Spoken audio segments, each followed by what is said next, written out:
নমস্কার। আসুন আজ এমন একটা ধারণা নিয়ে কথা বলি যা শুধু অস্ত্র বা আইন দিয়ে নয়, বরং ভেতর থেকে গোটা বিশ্বকে বদলে দেওয়ার ক্ষমতা রাখে।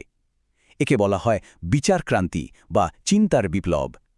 চলুন এই অসাধারণ শক্তিশালী ভাবনাটার গভীরে ঢোকা যাক। বিপ্লব বললেই তো আমাদের চোখের সামনে কি ভেসে ওঠে? ভাঙা শিকল, তাই না? কিন্তু আচ্ছা, সবচেয়ে কঠিন শিকল কোনটা? হয়তো সেটা যা আমরা খালি চোখে দেখতেই পাই না, আমাদের নিজেদের চিন্তার দাসত্ব। এটাই সবথেকে বড় বাধা। তাহলে এই যে মানসিক দাসত্বের কথা বলছি, এটা আসলে কি? একবার ভেবে দেখুন। এটা আসলে পুরনো অকেজো বিশ্বাস আর নানান ধারণার তৈরি এক অদৃশ্য কারাগার।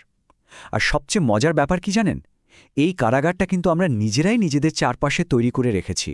আমরা প্রায়ই এমন সব পুরনো রীতিনীতি, এমন সব সংকীর্ণ চিন্তার বোঝা বয়ে বেড়াই যা আমাদের শুধু পিছিয়ে দেয়। এর ফল কি হয়? স্থিবিরতা আর বিভ্রান্তি। এই বোঝা মাথায় নিয়ে তো আর কোনো নতুন পথের খোঁজ পাওয়া সম্ভব না, তাই না? তাহলে আমাদের সামনে পথ কিন্তু দুটো।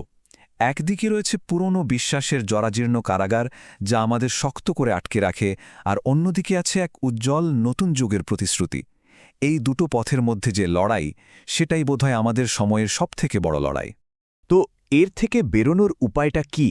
চাবিকাঠিটা কিন্তু লুকিয়ে আছে একটা খুব সহজ কিন্তু গভীর সত্যের মধ্যে।